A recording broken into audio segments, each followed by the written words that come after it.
भारत में चुनाव सिर्फ मतदान के दिन नहीं बनता। चुनाव वहीं शुरू होता है जहां मतदाता सूची तैयार होती है, यानी वह सूची जिसमें हर उस नागरिक का नाम लिखा होता है जो वोट डालने का हक रखता है। अगर आपका नाम वहां है तो आप वोट दे सकते हैं, अगर वह सूची से हट गई है तो आप वोट नहीं दे सकते। इसी मतदाता सूची को अपडेट करने के लिए साल 2025 और 26 में चुनाव आयोग ने स्पेशल इंटेंसिव रिवीजन यानी कि SIR नाम की प्रक्रिया शुरू की। द रिपोर्टर्स कलेक्टिव की रिपोर्ट के अनुसार SIR के दौरान पश्चिम बंगाल में कई महत्वपूर्ण निर्देश औपचारिक लिखित आदेश के बजाय व्हाट्सएप के माध्यम से अधिकारियों तक भेजे गए। इन संदेशों में समय सीमा, घर घर सत्यापन और अनुपस्थित मतदाताओं को चिन्हित करने जैसे निर्देश शामिल थे। रिपोर्ट में यह भी कहा गया है कि इन निर्देशों का विस्तृत सार्वजनिक रिकॉर्ड उपलब्ध नहीं कराया गया। इसी दौरान बड़ी संख्या में मतदाताओं को नोटिस जारी किए गए। चुनाव आयोग ने सुप्रीम कोर्ट में कहा कि ये नोटिस स्थानीय अधिकारियों की जांच के बाद भेजे गए, लेकिन रिपोर्टों के अनुसार बड़ी संख्या में नोटिस सॉफ्टवेयर द्वारा लॉजिकल डिस्क्रिपेंसी के आधार पर तैयार किए गए हैं। नाम की स्पेलिंग, उम्र में अंतर, परिवार के रिकॉर्ड में फर्क जैसी बातों को आधार बनाकर मतदाताओं को चिन्हित किया गया है। रिपोर्ट में यह भी बताया गया है कि ऐसे मामलों की संख्या बहुत अधिक थी और स्थानीय अधिकारियों को कम समय में बड़ी संख्या में मामलों पर कार्रवाई करनी पड़ी। SIR के दौरान इस्तेमाल होने वाले इरोनेट सॉफ्टवेयर में भी बदलाव किए गए। विस्तृत सार्वजनिक लिखित आदेश उपलब्ध नहीं थे। प्रक्रिया में अतिरिक्त स्तर जोड़े गए और स्थानीय अधिकारियों की भूमिका में परिवर्तन हुआ।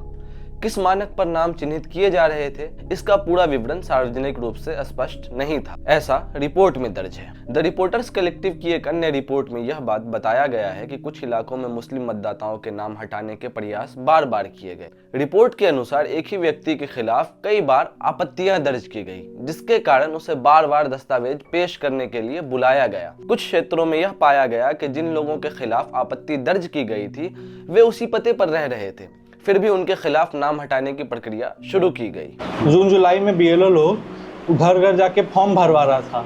हाँ, अगर आपको वोटर लिस्ट पे नाम आना था फिर से तो सबको भरना था। आप वो फॉर्म भरे थे? जे जगी भर कर दिए थे।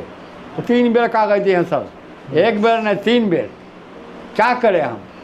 आप ही बोलिए, हम लोग 3 बेर कागज थे, ये नहीं हुआ तो वो दिए, वो नहीं हुआ तो वो दिए। फिर ये हाल सामने आपका है।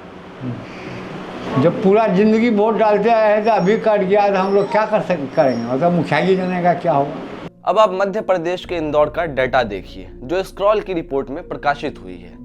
इस रिपोर्ट के अनुसार इंदौर में SIR के दौरान फॉर्म 7 के जरिए बड़ी संख्या में आपत्तियां दर्ज की गई। फॉर्म 7 वह आधिकारिक फॉर्म है जिसके माध्यम से किसी मतदाता का नाम हटाने की मांग की जाती है। रिपोर्ट में कहा गया कि इंदौर के 8 विधानसभा क्षेत्रों में कम से कम 11,682 फॉर्म 7 आवेदन ऑनलाइन अपलोड किए गए। जब ऑफलाइन आवेदन को भी जोड़ा जाए तो संख्या 50,000 से भी अधिक हो सकती है। चंद्रनगर के एक वार्ड में लगभग 16,000 मतदाताओं में से करीब 5,000 के खिलाफ फॉर्म 7 आपत्तियां दर्ज थीं। इस रिपोर्ट के अनुसार ये भी मुस्लिम मतदाता थे।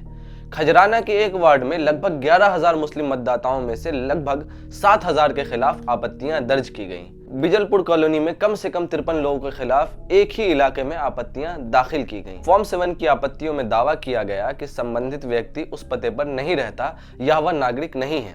बूथ लेवल पर अधिकारियों की जांच में कई मामलों में पाया गया कि व्यक्ति उसी पते पर रह रहा था। रिपोर्ट में यह भी दर्ज है कि आपत्तियां दर्ज कराने वालों में कई लोग राजनीतिक दलों से जुड़े थे।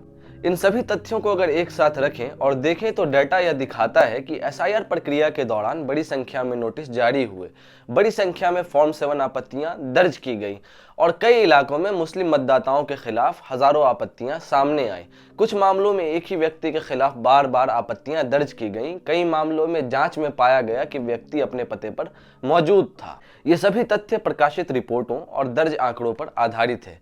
ये आंकड़े बताते हैं कि SIR और फॉर्म 7 की प्रक्रियाओं के दौरान बड़ी संख्या में मुस्लिम मतदाताओं के नामों के खिलाफ कार्रवाई शुरू की गई। अंतिम निर्णय हर मामले में अलग अलग जांच के बाद होता है, लेकिन आपत्तियां या नोटिस की प्रक्रिया नाम हटाने की दिशा में पहला कदम होती है। मतदाता सूची एक प्रशासनिक दस्तावेज है, लेकिन उसका असर सीधा मतदान के अधिकार पर पड़ता है। इसलिए इन प्रक्रियाओं से जुड़े आंकड़ों और तरीकों का सार्वजनिक रिकॉर्ड और पारदर्शिता महत्वपूर्ण मानी जाती है। द रिपोर्टर्स कलेक्टिव और स्क्रॉल की रिपोर्ट इन्हीं दर्ज आंकड़ों और प्रक्रियाओं को सामने रखती है ताकि यह समझा जा सके कि किस पैमाने पर नोटिस और आपत्तियां दर्ज हुई हैं और किन क्षेत्रों में उनका असर अधिक दिखाया गया है।